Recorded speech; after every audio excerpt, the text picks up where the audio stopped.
Hi, Local 1660 members. I'm Chris Hart. I'm running for local president. And today on this podcast, I've got Joe Jacobucci, longtime executive board member. You've actually been on the executive board, I think, longer than I have. When did you start, Joe? Oh gosh, it would have been somewhere around '06. Oh, So yeah, almost 20 years ago. okay. Why don't we just start off, if you don't mind, just give just kind of a quick introduction of yourself, because there's probably several members out there that don't know who you are. Sure. My name's Joe Jacobucci. I've been at Woodburn Fire since 2005. So uh, it's been a while. I was elected shop steward before I think I was even off probation, maybe right after. Had some issues and found out I was part of a strong union, and we moved forward and we won quite a bit of money for the members, and we started to really fix some things. And then shortly after, it became apparent that we were going to be a pretty needy shop for a while. We created the executive steward position, and Rocky asked if I'd be interested, and I jumped on it. And I've been there ever since. It's been a great way to learn what's going on. And while we're not part of Tualatin Valley proper, we're still a member of it. And every meeting I attend, I always walk away with new ideas or something where I'm like, wow, that's something that maybe we can get. And it's been very good for us over the years. I know at Woodburn, with the help of a lot of the people that have represented us over the years, including yourself, I think we're one of the very few departments that has like a minimum of 4. We're a member of the Health Trust, which is probably one of the best health trusts I know of. Very, very grateful for that. We've developed incentives for being a paramedic. We didn't even have that before. For Spanish, we've added rank and pay. We've doubled the size of our department. Now have 2 stations. Before we're at almost 3,700 calls a year for one engine company. So for those of you that have been around, that's a pretty busy engine company. Now we're kind of dividing that up. So things are going good, actually. We have a lot of good things going on, and it all started with just getting involved with the union a long time ago. Sometimes management doesn't like to give away things, so you got to fight for them. Yeah, for sure. Yeah, that's one thing I've really appreciated about you, Joe, over the years is I've never seen you just get exhausted of being involved in the union. I've never seen you. I think you're at pretty much every union meeting, every executive board meeting. And for a guy that works outside of TVF&R, to me, that means a lot, because it shows that because we do talk a lot about TVF&R at our union meetings. It kind of overtakes a lot of the conversations, right? So it very easily could be that you're just like, I don't even know why I'm going to go, because you guys just talk about Tualatin Valley, but you're there every month. You're engaged.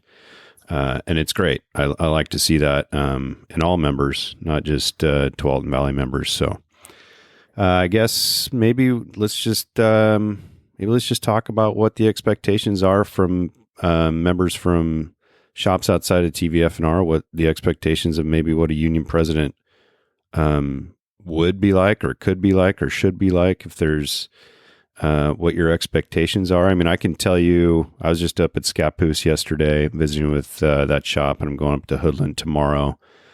It was funny. I told those members out there, my wife looked at me, she goes, "Why are you going to Scappoose?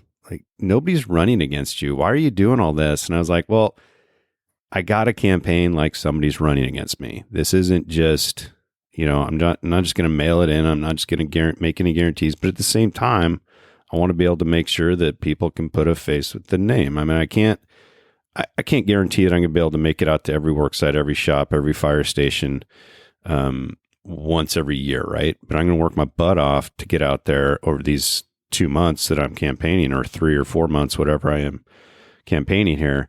So I think it's important for me to get out to these shops and just to be able to say, hi, this is who I am. This is why I'm running.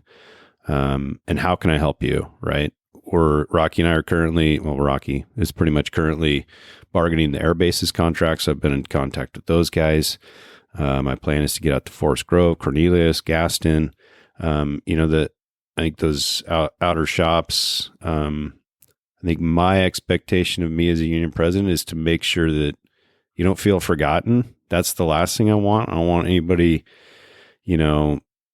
talking smack at a coffee table like the union doesn't care who we are.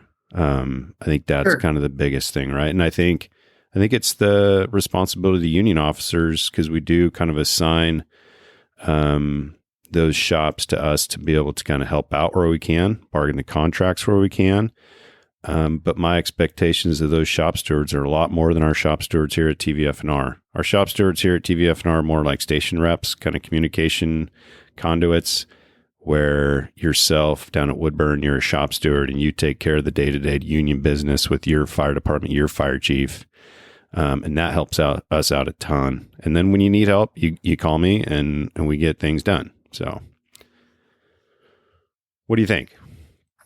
Yeah. I'd like to go back a little bit on, the role of the executive steward. And I think it is unique being an outside shop steward.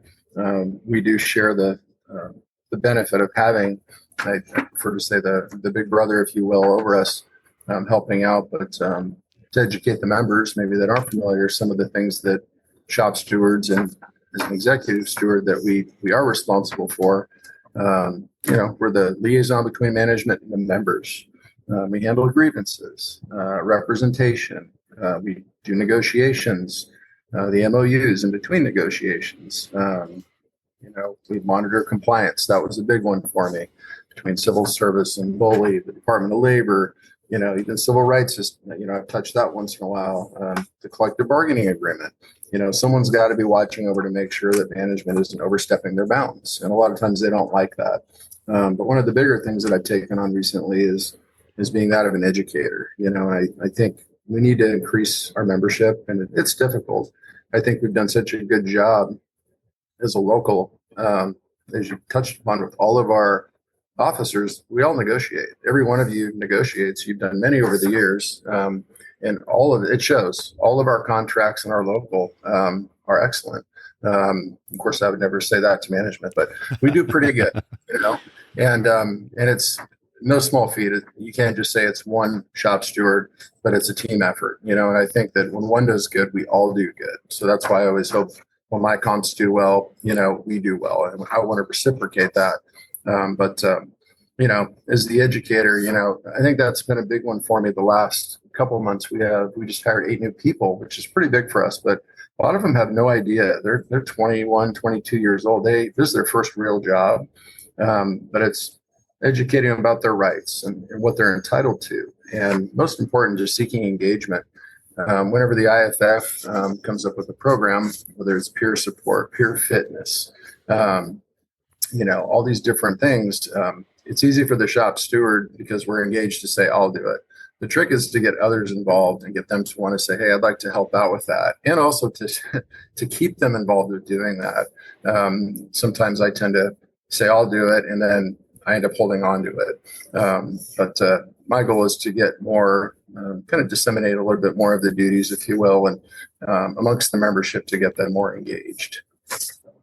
Yeah, that's good. I think we, at 1660, specifically to TVF&R, we do have a lot of committees that are specific to TVF&R, whether it's 521, whether it's our wellness committee. There's a lot of committees, and that's kind of what you're talking about, maybe as a shop steward for some of these outer shops, to kind of have some of these, I wouldn't say committees, but maybe just have some people in charge of being able to take on some of those roles, like make sure that you guys have a good wellness program, make sure hold your management accountable for that stuff.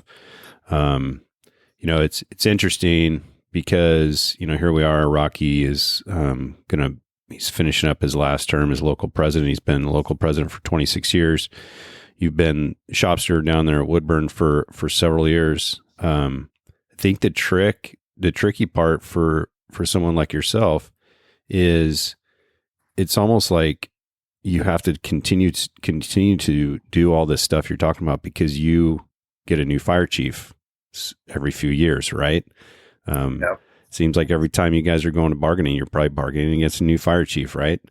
That's a very fair statement. Yes. Yeah. And so it's, that just speaks even greater to why you have to stay on top of things is because you get a new fire chief in there, and they're going to be doing things different, and you're going to have to hold them accountable. And some people are acceptable of that. Some people aren't necessarily acceptable of that. So, accepting of that. So, it's good to hear that, that you're holding management accountable, holding yourself accountable from what I hear, as far as making sure your members are educated. And I challenge every shop steward out there and all the outer shops, to do the same. So speaking of that, I'm curious to get your take, because I'm very careful in the words that I choose, because sometimes you say outside shops or outer shops. And to me, that kind of feels like there's this separate, like you're separate from everything, which I've been trying to say more like shops outside of TVF and R. Is that even worse? I mean, you know what I mean? Like we're all local 1660. But we have TVF and R shop, Woodburn shop, Forest Grove shop. We have all these different shops, and I think you probably are a little bit more accepting of whatever we say, rather than maybe some other people out there that might be like, hey, why are you calling us the outside shop? Sure. I think being an outside shop, and that doesn't bother me at all. You can be as engaged as you want to be within our local. If you choose to go to every meeting and you want to hear what's going on, you want to be involved, you can do that. If you just want to go once a year, you can do that. But there's plenty of opportunities for those from the outer shops like myself to get involved. And I wouldn't let geography get in the way of doing that. And we have a pretty sweet union hall. A lot of locals don't have that. And I like to touch upon our successes. I think that we do a poor job as an executive board over the years. I don't think a lot of members know just how good your contract is at Tualatin Valley. I mean, you probably have one of the best contracts in the nation. And people, I think they have it so good. I hesitate at times to say that. Yeah. Maybe they just trust us enough to know that, man, they're doing it. Let's just let them do what they do, because we're doing okay. But Rocky's done an amazing job. Shout out to him and his team. He didn't do it alone. I'm sure he'd be the first to say, I've heard him say before, his bench strength is amazing. You guys are negotiating contracts, every year. You split them up. You're not doing one every 4 years. We're doing how many? We have 10. So every year we're doing 1, 2, 3. Most of them are 2, 3, 4 year contracts. But and the base, I think, is yearly. But you get a lot of experience doing that, and you get good at it. And I think we're really good. I think that all of our shops have benefited from being a part of Tualatin Valley. Whether they think so or not, being a part of something like that with that caliber of people, it benefits us. And you can say whatever you want, but the reality is, I love the partnership that we have. Being a member of 1660, I'm proud to say that we've done some amazing things here, and it's been a fun ride. It really has. I think that if you're elected, I think it's going to continue. You've had a front row seat like I have for the last 20 years to make it all happen and be a part of that. And I think the other day when we were talking, you were saying people were like, wow, the way it used to be. I always like it when our retirees show up and they remind us of, wow, remember when we had to get our EMS training, we didn't get paid for it, and you're like, whoa, or even for us, we didn't have paramedic incentive until 4 years ago. And it's like, wow. And now our new paramedics, everybody gets it. Almost everybody except the officers. We'll work on that. But they just can't believe it. They're like, what do you mean you didn't get? And it's like, well, we don't talk about that stuff enough to let people know. Maybe people don't want to hear it, but I think they should. Because it wasn't always just like it is now. There's a lot of sacrifice that goes into those. And like I said, our executive board and our officers, principal officers, I don't think they do a good job of bragging enough about themselves. I think that the work speaks for themselves. But everybody does an amazing job, and the executive board, people have come and gone throughout the years, and our current board, I think everybody's contributed something. We've had a lot of really neat people up there that I've enjoyed listening to and talking with. And I think that's really what's made us so successful, is just the caliber of people.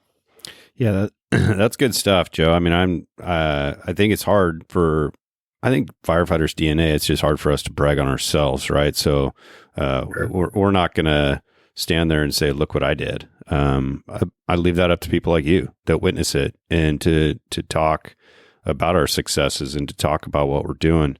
It's interesting what you just said about how we bargain contracts and how members should just trust that we know what we're doing. I do like that and I appreciate that, but I also, I can't just say that, because I can't just say, well, just trust us, right? Just, we know what we're doing, right? I think it's our responsibility to make sure that our membership does trust us. And the only way for us to do that is to get out there and talk to people and educate them and talk about the process of bargaining. And we're actively doing that. And I think we do that in a pretty good way. You know, when we went into bargaining for Woodburn last time, I think you probably did a good job of preparing the membership and polling the membership about what people wanted to go for. We did try to do what some of the membership wanted. We weren't successful, which we kind of shot for the moon and then had to go to plan B. We'll do the same thing here at TVFNR that we've done in the past. Is we'll send a survey out to the membership. We'll get our marching orders going into bargaining. If we have to clarify some of the stuff during bargaining or clarify what what the contract is and means, then we'll do that educational campaign before and after. So while I can appreciate the trust the union officers, I think there is some of that, but at the same time, we kind of have to prove it to our membership as well, just that they can trust us. So, but yeah, I'll always leave it up to you to brag for us. So, and like you said, though, I mean, we do have probably one of the best contracts in the nation, but there's a lot to that, and there's some aspects of some contracts out there that are better than ours. But I think as a whole, I think that's what people need to look at. And when they sometimes members get hung up, and I do too. I mean, I get hung up on specific things. I'm like, that's bullshit. I don't want that in our contract. And then we take care of it, and we have our opportunity to take care of it every few years. Yeah, it's good stuff, man. Right. Yeah. As far as what to expect from Chris if he's elected, that's a tough one. You know, I think my relationship with you over the year, one thing I've learned is you never have to question where you stand with Chris Hart. You always know what his opinion is, because he's going to tell you and not sugarcoat it. And I appreciate that. Being the Woodburn rep for a while, I usually don't call you unless I need that, you know, that, hey, I need something here. And I think you recognize that. And usually within minutes, you're texting back or calling back because, you know, wow, there's something going on here. And that's a great quality. But as far as what to expect, I think to continue the legacy of securing favorable contracts, you know, for all the membership, you know, you're now going to be running the meetings and setting the agenda and steering us. And I think you're, in my opinion, ready for that role. I don't think it's something that you haven't looked at and thought thoroughly through. This isn't just something you said, I think I'll give this a shot. I think you've been thinking about it for a while. And, you know, you're way out in front doing podcasts, and you've came out and visited us, and you're doing all these cool things. And it's really neat to see. But listening to the membership, like I said, and steering us, you know, in the direction you feel that we should go, you know, listening to the membership and increase engagement. That's something that I mentioned. It would be nice. I know we have Snapchat and Facebook and, you know, all these different forms of social media. And you already alluded to coming out and making personal visits. That's cool, you know. But I think that continuing with the legacy, if you will, but bringing in your own little twist. You know, I have no questions about your leadership and stepping into the role if you're elected. That doesn't concern me at all.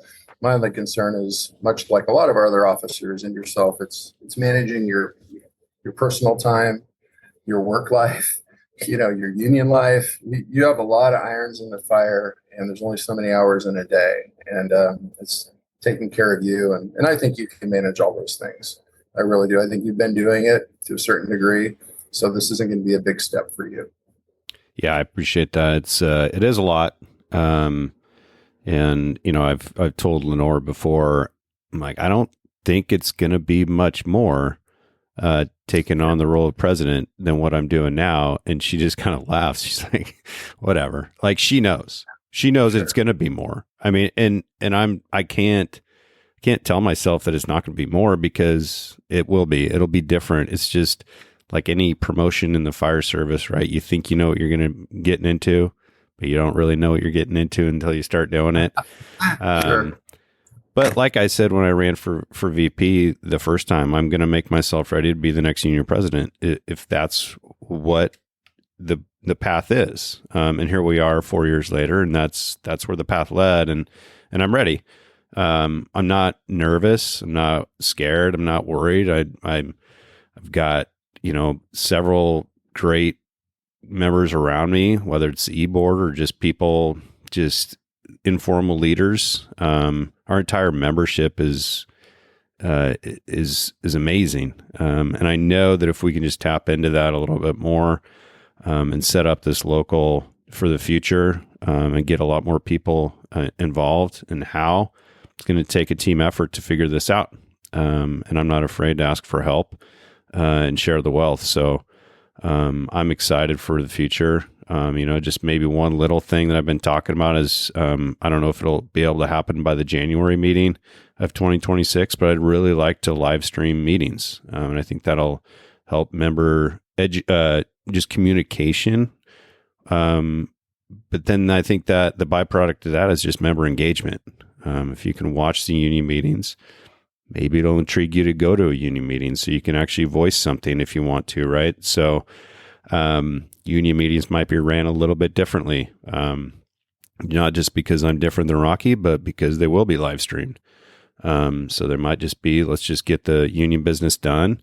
And then I've also talked about after the union meeting is over, maybe have an informal kind of executive session just with the members, just to offline, just to be able to air some personal grievances and have kind of an informal coffee table bitch session, for lack of a better term, so people can kind of air some of those things out, right? Sure. Because we currently have those during the union meetings, and Rocky does a great job to be able to orchestrate that and navigate that. If we're going to live stream meetings, I don't know if that's the right venue and forum to be able to air some of those things, but we certainly still can, and I want that. I want our members to feel heard. Daniel Krug is pushing out some of this social media stuff and this Discord app that he's put out there. I'm not sure if you've seen that, Joe, or seen the emails. I don't think it's really made it to the outside shop stewards. It's an interesting app that Daniel has kind of started to air some communication out there just to try to get member engagement. And it's interesting. It's an interesting platform, and we'll kind of see where that goes. His goal is just to kind of get more communication and engagement from all membership. It's I'll send you the information. I'll let Daniel know to send that to the outlying shop stewards email group, so you guys can maybe jump on there. Hasn't had a ton of engagement. I engaged a little bit, and then I had some conversations with Daniel about it, and I think it's a good thing, just to be able to make sure that our members are being heard. And so there's a lot of things that I feel like, as long as we're willing to ask the questions to membership of what people want, and then start producing on what people want. So we'll see. Yeah, to turn the tables, what are your expectations, or what would you like to see from maybe the outer shops? I think you're a great example of a shop steward that is engaged on a daily basis. You're doing union business. You've formed a labor management committee. You run those labor management meetings. You're right there during bargaining. You're doing bargaining prep and proposal prep, and you're certainly dealing with some discipline stuff down there. I think if we can get shop stewards from all of our outer shops to kind of think that same way, I think most of them do. But maybe some of the ones that don't, things are just good. right? Maybe the department's small enough that they really don't need to engage. But I also want, if those shop stewards don't engage on that level, just know that you can call on us. Like, we'll help you engage in those areas, right? We're not just leaving you out there to dry. We're here to help you, and we're here to equip you with what you need to be able to take care of union business at your fire department or fire district. So, I think it just challenged. I think there's a new shop steward up at Hoodland that I'm going to meet tomorrow. I think Dundee is a small shop. I know Sam Q works with them.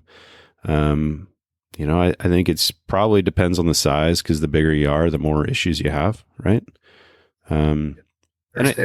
And I think I'd just kind of like to redefine what the shop steward role is, and I think our outer shops is more of a formal shop steward role, like I alluded to. Our TVF and our fire stations, while we've had shop stewards, it's more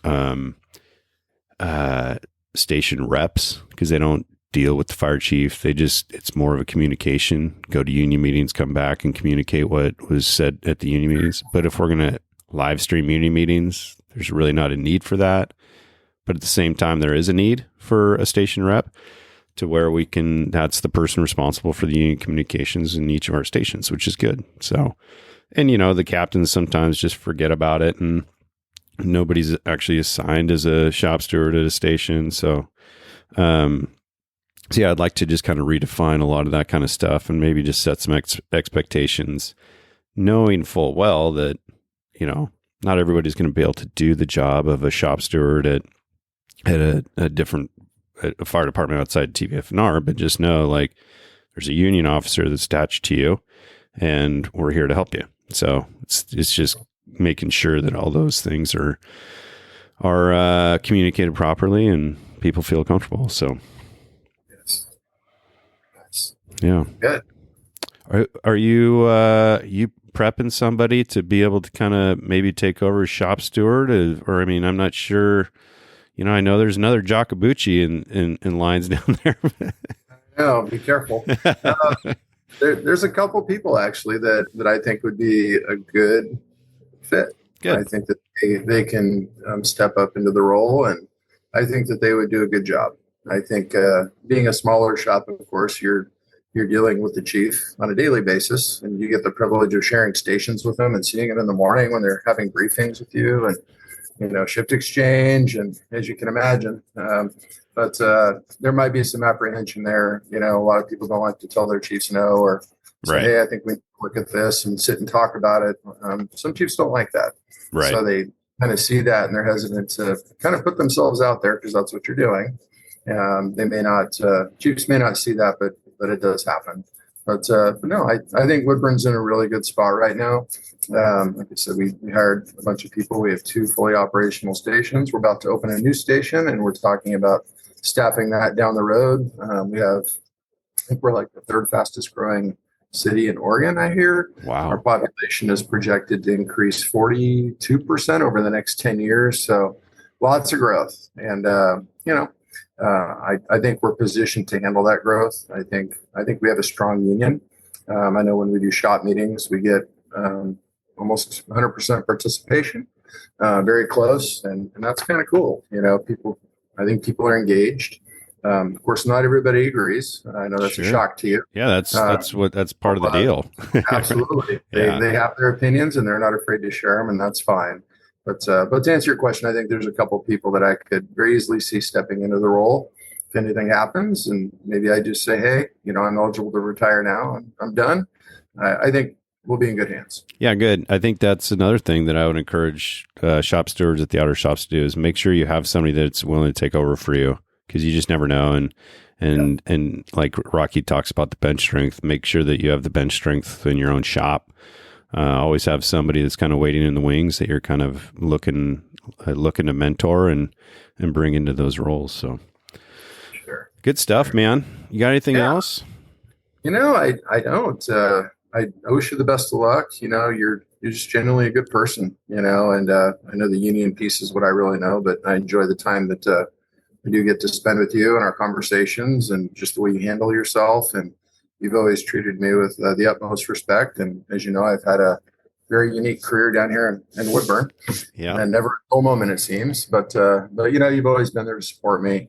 And, being an executive board, the things we discuss, I know you've always looked out for everybody's best interest, and it didn't matter what shop they were from or department or who they were. And I appreciate that. It's called integrity, and, you have good character. And those are words I think that we throw around these days. And I don't see a lot of that on a day-to-day basis. It seems like a lot of people have forgotten about those types of things, but you have those. And that's why I think I respect you. And I think we, like I said earlier, I think you're one of the candidates that I was glad to hear, or the candidate so far, that I was glad to hear you're going to run. Good. You're the first one that came to my mind. Not to say that we don't have a lot of other great members out there, but you were at the forefront for me, and I wholeheartedly support you. I wish you the best of luck in your campaign. But I'm in your corner. If you need anything, and the membership, anybody that wants to call and talk to me, I'd be more than happy to do that. I have a lot of other success stories, but you've probably heard enough of me. Those are kind words, Joe. I really appreciate it. And, likewise, I've always appreciated our time together. And,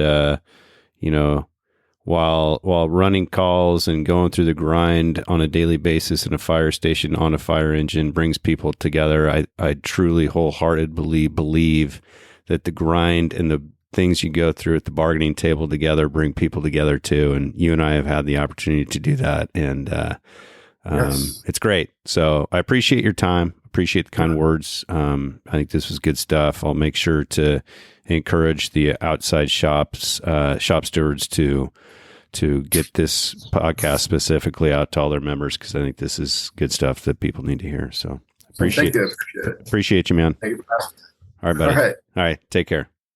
Sure.